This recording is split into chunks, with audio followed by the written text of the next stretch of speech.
Yes, sir. Yes, sir.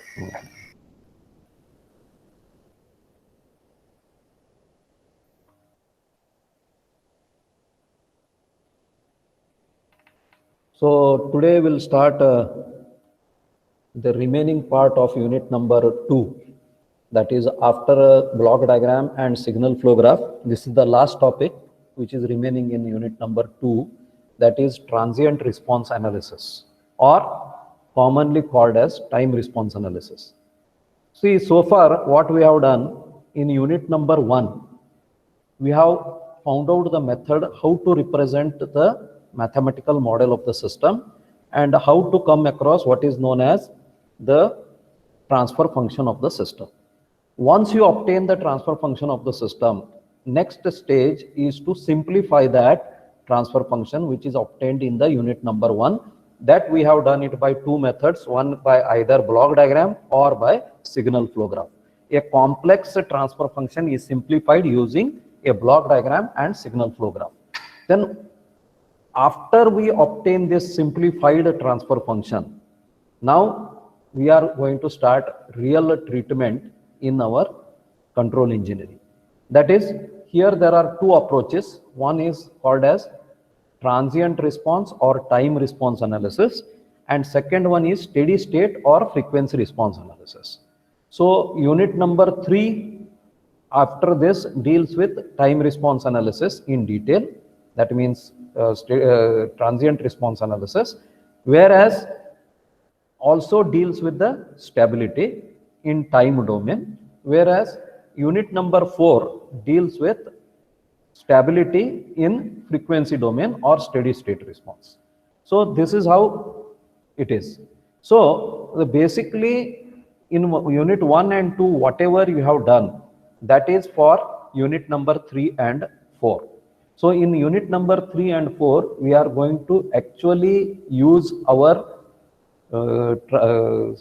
this transfer function model to obtain the stability and other sensitivity of the system, and that is our main aim. So in time response analysis or transient response analysis, basically we are going to study the output of the system with respect to time. We are going to study the output given out by the system with respect to time. So here in time domain analysis or transient response analysis, we are going to study what is time domain analysis, response of the dynamic system to a known input, and it is possible to compute the time response of the system if the nature of the input and the mathematical system of the mathematical model of the system is known to you. That means you should know the input first. You should know the input. See, because the transfer function is what? Ratio of output to input. If you know the input and if you know the transfer function of the system, you can find out the output. And that output versus time is plotted for time t less than infinity.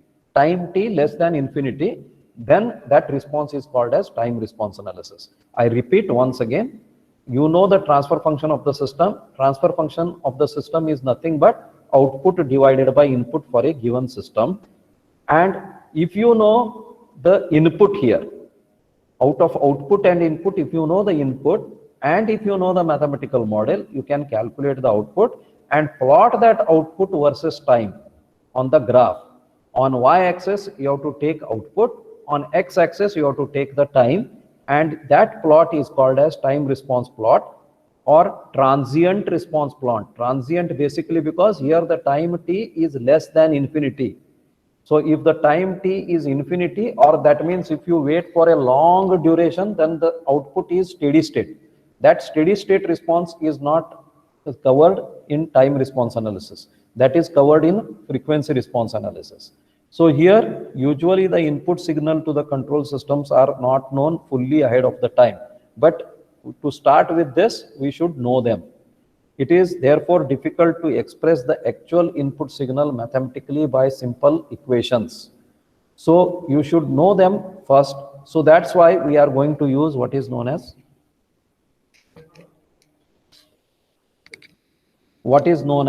standard test signals.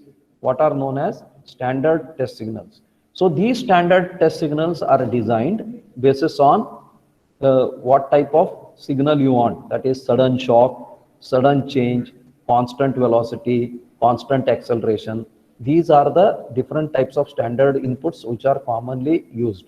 So the dynamic behavior of the system is therefore judged and compared under the application of standard test signals. That is, the standard test signals which we have designed is an impulse. That is, impulse means the force of a large magnitude acting for a small duration of time. Not only force, any parameter acting a large value of that acting for a very short duration of a time, that is called as impulse. Second one is called as step. That means it is like a ladder. So initially you are at one level, suddenly it changes to the next level. That is as if you are climbing the ladder or step. Then constant velocity, constant acceleration. So those are other types of standard test signals. So other standard test signals are greater importance are sinusoidal signals. Sinusoidal wave, that means it is a sine wave. So sine wave is that is amplitude into sine omega t. So where omega is the frequency and t is the time, and a sine omega t is the sinusoidal wave, where a is the amplitude of the sine wave, like that. So these are some of the standard test signals. So in detail, so this is your first question in this particular topic, define standard test signals. So some of the standard test signals which are commonly used in control engineering that we are coming across. See, why these standard test signals are required? Why they are required? Because you should know the input first. You should know the input first, because you know the transfer function. Transfer function is output divided by input. That is a ratio of output to input. So unless you know the input, you can't calculate the output mathematically. I am talking about the mathematical output. So that means if you know the transfer function and if you know the input, you will get the output. So for standard inputs, these are called as standard test signals or standard inputs. So first one is impulse signal. See, impulse is like this. So this is time versus delta graph. Generally, impulse signal is represented by delta. So this delta, for time t equal to 0, it is 0, and time t greater than 0, it is a.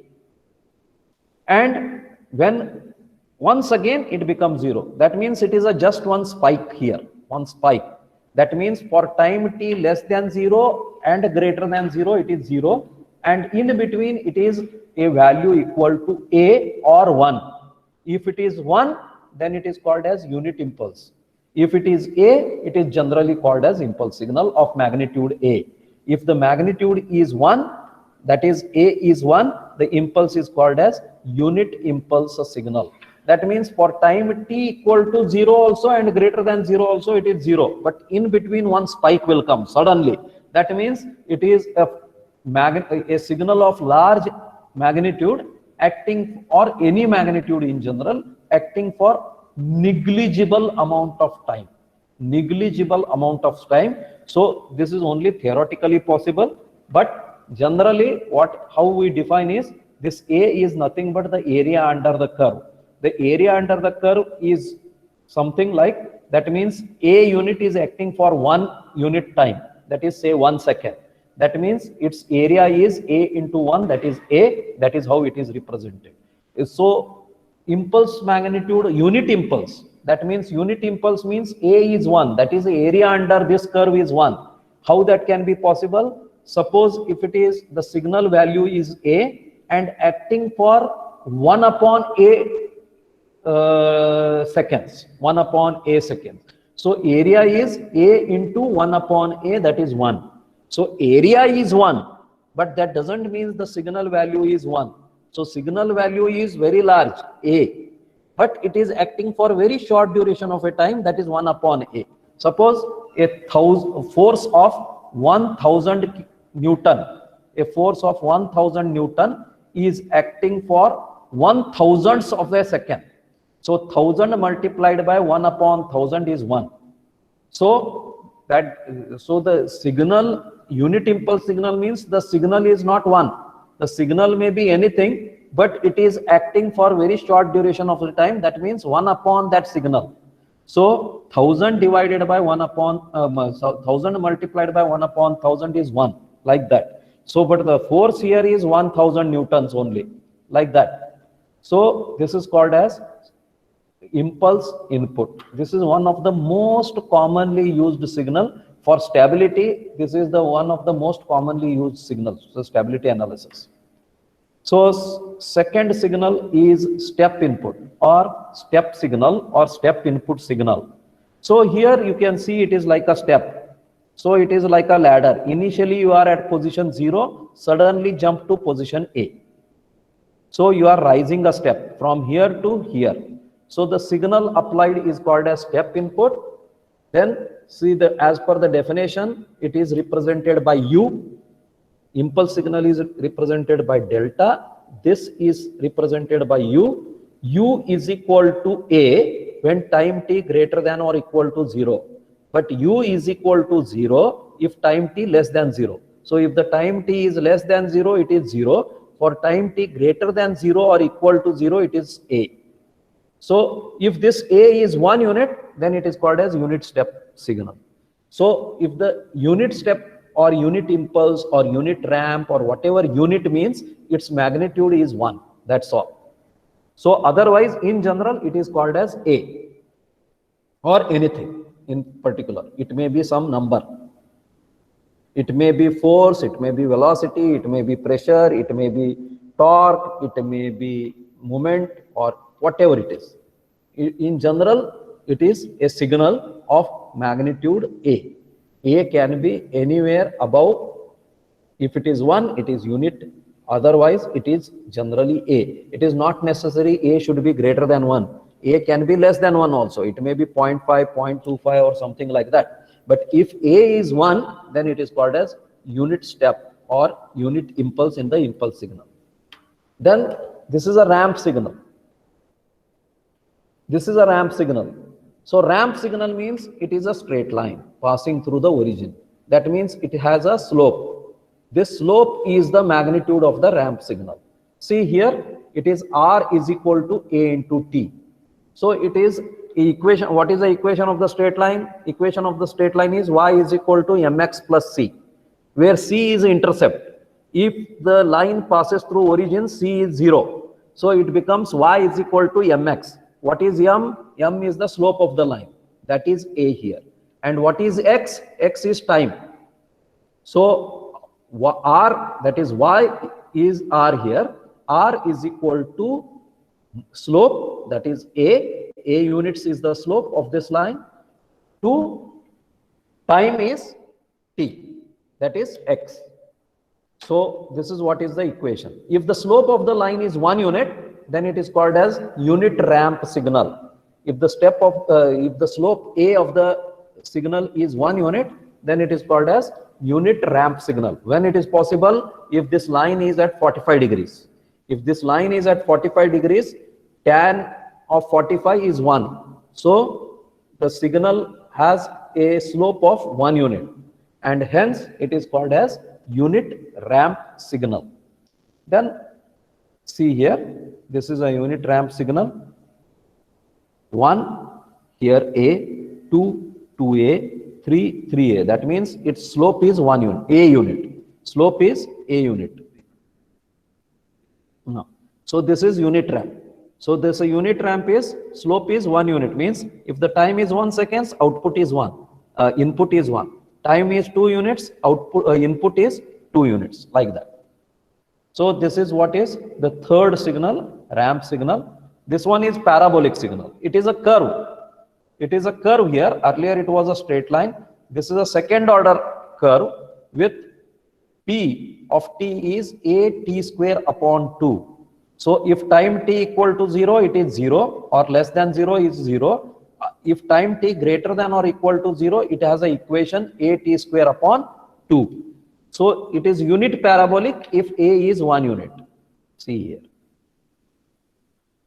So slope is 1 here. So after 1 seconds, it is this much. After 2 seconds, it is this much. After 3 seconds, it is this much. So it is not a straight line, but a curve. But if it is unit, if it is 1, time is 1, then it is 0.5. So 2, 2, 3, 4.5, so on. It goes on rapidly increasing. This is the fourth signal, that is impulse, step, ramp, and parabolic. So these four signals, why we have to go like that? See, impulse signal is used when you want to study the impulse response of the system. That means what? If a force of large magnitude or a parameter of large magnitude acting for a short duration of time. So generally it is used for shock testing. So, suppose you are testing a car for a crash. So when a crash takes place, a force of large magnitude acts on a car for a very short duration of time, because suppose you are traveling a car at a rate 60 kilometers per hour and suddenly you hit a pole on the road. So that means when it goes and hits the pole, that time sudden load will be applied on the car. But at the same time, there will be a rebound back. So the load is suddenly removed also. It is not only suddenly applied, but suddenly removed also, because car hits the pole and goes back, or pole collapses. And because of that, there will be no force afterwards. So such type of testing, if you want to do, then you have to use unit impulse signal, or in general impulse signal. Suppose if you want to subject any system to a constant input, suppose initially the input is 0 and suddenly you change it to some other value, constant input. For example, if you have a thermometer and you want to test the performance of the thermometer. So thermometer initially may be at the room temperature. Say room temperature is 20 degrees centigrade. And I want to test the performance of the thermometer. I will dip it into a boiling water. So room temperature is 20 and I am subjecting it to boiling water, means 100 degrees centigrade. So 20 to 100 I am giving one step. That means step size is 80 now. That is 100 minus 20. Suppose the initial temperature of the thermometer is not room temperature but 0 degrees centigrade. Suppose you have kept the thermometer for a long time in a refrigerator where 0 degrees centigrade is there. So and suddenly lift that thermometer and dip into a boiling water, then the step size is 100. Or initially if the temperature of the thermometer is 20 degrees centigrade and dip into a water bath whose temperature is 21, that means step size is 21 minus 20 is 1, that is unit step. So if you want to test the system for constant input, one single constant input, then step signal is used. Ramp signal, when you want to test the system for continuously increasing input with the time, then ramp signal is used, or ramp input is used. For example, suppose you are sitting in an aircraft and aircraft is initially on the ground. At a ground, the pressure sensed by the aircraft is atmospheric pressure. Suppose it is at a mean sea level 760 mm of mercury. But as the aircraft takes off, as its height goes on increasing, the pressure, atmospheric pressure goes on continuously going on decreasing. Suppose the aircraft or say rocket is continuously going rising, the pressure is continuously decreasing. I want to test that aircraft for this change in pressure. So see, because if the pressure starts increasing, the internal pressure has to be maintained constant. Otherwise passengers cannot be surviving. If they want to survive, they have the pressure, cabin has to be pressurized. So when the cabin has to be pressurized, that means it becomes a thick cylinder or a thin cylinder with the internal pressure. So when it rises in the atmosphere, as the atmospheric pressure goes on decreasing, the inside pressure may cause stresses in the body of the aircraft. Exactly opposite thing happens in a submarine. Submarine, when it is on the surface of the sea, the atmospheric pressure is acting on that.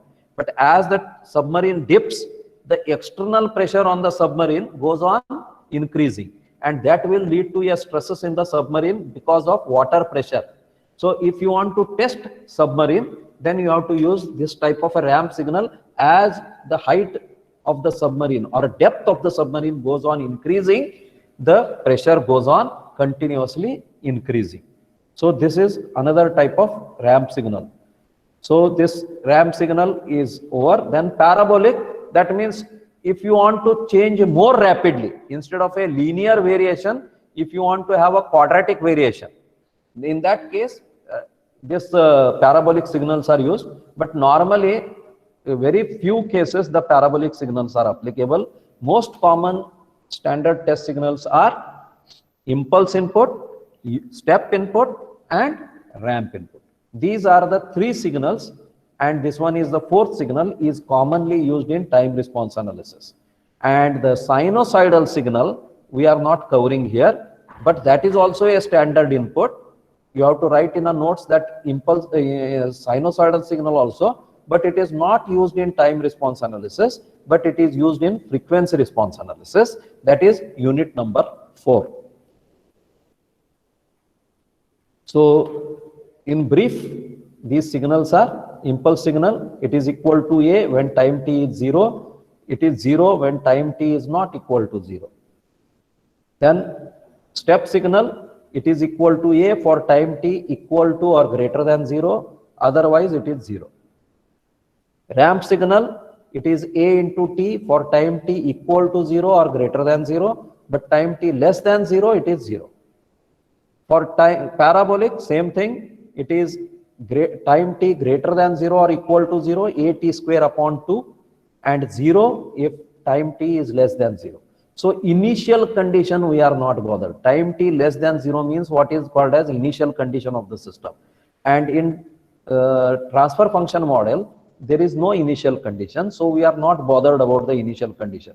So our signals are also developed as per the time response. In the time response analysis, they depend upon transfer function model only. So time t less than 0 means it is initial condition. So that initial condition we are not considering. So this is integration. You can derive this side is, if you integrate that, this side, differentiate this, that side. So if you take a Laplace transform now, because these are the actual signal. If you take the Laplace transform of impulse signal is written here, is equal to A when time t equal to 0, is equal to 0 when time t is not 0. A Laplace transform of that, delta t becomes delta s is equal to A only. Then for step input, it is u of t, that is equal to A when time t is greater than or equal to 0, is 0 when time t less than 0. If you take a Laplace transform of u of t, it becomes u of s, and that is 1 upon s or A upon s. A is 1, then it is 1 upon s. A is something other than 1, it is A upon s. So this is a Laplace transform of step signal. Laplace transform of a ramp signal. Ramp signal is specified here. That is R of t is equal to A of t if time t greater than or equal to 0, is equal to 0 when time t less than 0. If you take a Laplace transform of R of t, that becomes R of s. It becomes A upon s square or 1 upon s square if it is unit ramp. If it is unit ramp, then A is 1, so 1 upon s square. Otherwise, it is A upon s square. Similarly, in parabolic, this is a parabolic signal which we have already discussed. If you take a Laplace transform of that, P of t becomes P of s, then it is A upon s cube or 1 upon s cube as the case be. So these are the standard test signals. In addition to that, we have not shown you a sinusoidal signal. Sinusoidal signal is R of t is equal to A sine omega t, where A is the amplitude of the sine wave, omega is the frequency of the sine wave, and t is time. So amplitude of the sine wave, if it is A, it is A. Otherwise, if it is 1, then it is sine omega t straight away. If you take a Laplace transform of sine omega t, it becomes omega square divided by a square plus omega square, and a, if it is there, then it becomes a omega square divided by a square omega square. So these 5 signals are called as standard inputs or standard test signals.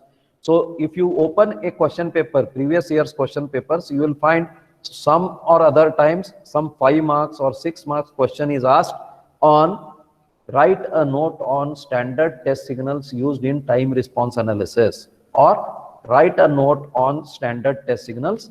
All 5 you have to write, including sine. But remember one thing, sine wave is not used as a standard test signal in time response analysis, but it is used in a frequency response analysis. Now we have to go for time response of a dynamic system. So the time response of the dynamic system, that means here I am applying a one standard input to the system. Here whatever is shown is, this one is impulse input. Here you can see the step input. So the output of the system versus time is plotted like this. See, here it is oscillating.